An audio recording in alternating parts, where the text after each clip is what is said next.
446 میں آ کر شیعوں کی حکومت کو ختم کیا تغرل بیگ سلجوکی نے۔ سلجوک مسلمان ہوئے تھے محمود غزنوی کے دور میں، سلجوک ان کے بڑے کا نام تھا۔ تو ایک دفعہ محمود غزنوی نے سلجوک سے پوچھا اگر مجھے تیری مدد کی ضرورت ہو تو کتنے آدمی پیش کر سکتے ہو؟ تو اس نے ایک تیر دیا، کہا یہ ایک تیر ہے میرا، کسی کو یہ تیر بھیج کر میرے علاقے میں بھیج دو تو چند گھنٹوں میں 1,00,000 تلواریں تیرا پیرا دینے کے لیے تیار ہوں، میرے پاس اتنی طاقت ہے۔ تو یہ سلجوک کی نسل میں تھا تغرل بیگ۔ اللہ تعالیٰ نے جب عرب زوال کا شکار ہو گئے اور ضعف کا شکار ہو گئے، جیسے بڑھاپے کا کوئی علاج نہیں، جب قوموں پہ زوال آتا ہے تو اس کا بھی کوئی علاج نہیں، پھر اور قوم کو جگہ ملتی ہے۔ جیسے بڑھاپا ایک فرد پہ آتا ہے، ایسے بڑھاپا قوم پہ آتا ہے۔ قوم کا بڑھاپا جوانی میں نہیں لوٹ سکتا، جیسے فرد کا بڑھاپا جوانی کی طرف نہیں لوٹ سکتا، قوم کا بڑھاپا جوانی کی طرف نہیں لوٹ سکتا، کوئی علاج نہیں، نئی نسل کا آنا ہی علاج ہے۔ تو عرب دھل چکے تھے، 600 سال بہت ہوتے ہیں حکومت کو، اپنی صفات گم کر چکے تھے، اب نئے خون کی ضرورت تھی۔ تغرل بیگ پہلا شخص تھا جس نے آ کر اہل السنت والجماعت کو استحکام بخشا، شیعوں کی حکومت کو ختم کیا، بغداد سے، شام سے، ان سارے علاقوں سے۔ صلاح الدین ایوبی نے اسماعیلی شیعہ کی حکومت کو ختم کیا، مصر۔ العاضد ان کا آخری خلیفہ تھا۔ صلاح الدین ایوبی نور الدین زنگی رحمۃ اللہ علیہ کا پروردہ تھا، اس کا دوست تھا، اس کے دوست بھی تھا، بچہ بھی تھا اس کے سامنے، زیادہ لکھنے پڑھنے کا شوق تھا۔ پھر اللہ تعالیٰ نے اس سے کام لیا اور اس کو مصر کا گورنر بنا کے بھیجا، مصر کی مدد کے لیے بھیجا۔ تو وہاں اس نے صلاح الدین ایوبی نے وہاں ختم کیا، تغرل بیگ نے یہاں ختم کیا۔ تو پھر سلجوک جو تھے نا یہ اقتدار میں آئے، ادھر ختم ہو گئی سلطنت بنو عباس کی، مصر ایک چھوٹی سی ترکوں کی سلطنت۔ تو اللہ تعالیٰ پھر مرکزیت کے لیے ایک نظام چلایا، دو لشکر آپس میں لڑ رہے ہیں ایک میدان میں، ایک جنگلی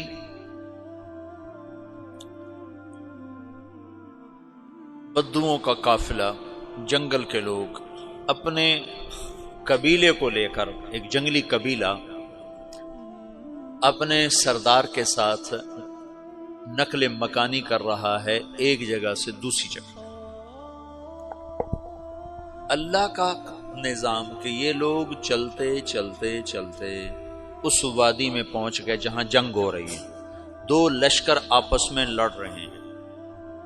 جب یہ وہاں پہنچتے ہیں تو ایک لشکر کے قدم اکھڑ رہے ہیں اور دوسرا غالب آ رہا ہے۔ ان کو نہیں پتا شکست کھانے والے کون ہیں اور فتح پانے والے کون ہیں، ان کو نہیں پتا۔ اس جنگلی قبیلے کے سردار کا نام بھی تغرل ہے، تغرل۔ تو یہ سردار کہتا ہے جو شکست کھا رہے ہیں ان کی مدد کرو، کچھ پتہ نہیں کون ہے، کہتا جو شکست کھا رہے ہیں ان کی مدد کرو۔ تو 400 وحشی جنگلیوں نے فاتح لشکر کے پیچھے حملہ کر دیا۔ وہ تو ایک کافی ہوتا تھا، 400 دوڑ جب تلواریں پڑیں تو چند لمحوں میں نقشہ بدل گیا، بھاگنے والے جم گئے اور جمنے والے بھاگ پڑے۔ جب جنگ ختم ہوئی تو شکست خوردہ لشکر کے بادشاہ نے ان کو بلایا، اسے پوچھتا ہے مجھے جانتے ہو میں کون ہوں؟ کہا نہیں۔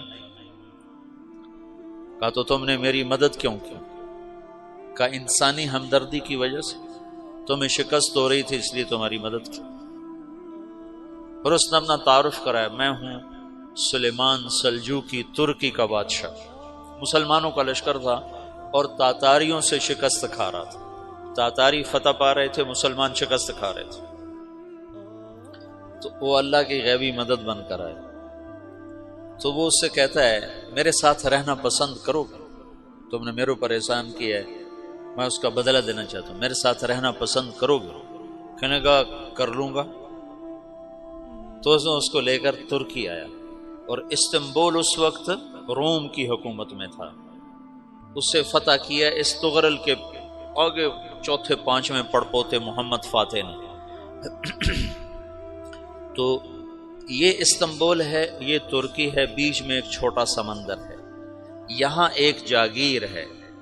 تو سلطان سلیمان کہتا ہے یہ جاگیر تجھے وقف ہے، ادھر سے رومی مجھے تنگ کرتے ہیں حملے کر کر کے، تو میرا دفاع کرتے رہنا، یہ جاگیر تیری۔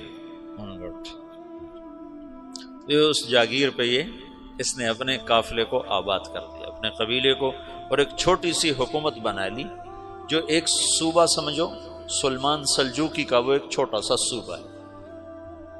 وہاں جب یہ رہ پڑا تو پھر یہ ایک شیخ کے بیت ہوتا ہے، وہاں شیخ طریقت ہے، ان کے یہ بیت ہونے جاتا ہے، وہ اس کو رات اپنے پاس ٹھہراتا ہے، تو ایک کمرے میں ان کو ان کا خادم ٹھہراتا ہے۔ یہ جب کمرے میں جاتا ہے تو سامنے دیوار میں طاقچے پر قرآن پڑا ہوا ہے، تو یہ تغرل بیگ کہتا ہے یہ کیا ہے، یہ کیا ہے؟ تو وہ خادم کہتا ہے یہ کتاب اللہ ہے، قرآن ہے۔ اچھا، وہ اس کو وہاں چھوڑ کے باہر چلا جاتا ہے۔ وہ دیہاتی آدمی، جنگل کا رہنے والا، پہلی دفعہ زندگی میں قرآن دیکھا، وہ کہتا ہے یہ قرآن ہے، اللہ کی کتاب ہے، میں اللہ کی کتاب کے سامنے سو جاؤں، کتنی بے ادبی ہے۔ تو اس نے ایسے قرآن اٹھایا اور سر پہ رکھ لیا اور کھڑا ہو گیا، ساری رات قرآن سر پہ رکھ کے کھڑا رہا۔ رات کے پچھلے پہر اس کو خواب آیا، کھڑے کھڑے اس نے دیکھا کہ اس کی پشت سے ایک چاند نکلا اور شیخ کی بیٹی کے سینے میں جا کے اتر گیا۔ پھر اس لڑکی کے سینے سے ایک درخت نکلا جو پھیلتے پھیلتے پھیلتے 3 بر اعظم پہ چھا گیا، افریقہ پر، یورپ پر، ایشیا پر۔ پھر اس کی آنکھ کھل گئی، وہ کھڑا ہوا ہے، تو اس نے صبح یہ خواب اپنے شیخ کو سنایا، تو انہوں نے اپنی بیٹی اس کے نکاح میں دے دی۔ اس بیٹی سے ایک بچہ پیدا ہوا، تغرل بیگ نے اس کا نام رکھا عثمان، عثمانی ترک نام سنا ہوا، جو میں نے کل بتایا تھا کہ 1924 میں وہ خلافت ختم ہوئی۔ تو ایک بیٹا پیدا ہوا عثمان۔ عثمان نے پھر ایک نئی اسلامی حکومت کی بنیاد رکھی جو 1924 تک چلتی رہی، کوئی 800 سال یہ حکومت چلی۔ تو حکومت کا شیرازہ بکھرا، لیکن پھر جڑ جاتا تھا، اور وہ قرن اول والا جوڑ کبھی نہ پیدا ہوا، ٹکڑے بن گئے۔ ان ٹکڑوں میں اللہ لوگ پیدا کرتا رہا جو دعوت دیتے رہے، دعوت زندہ رہی، جو تربیت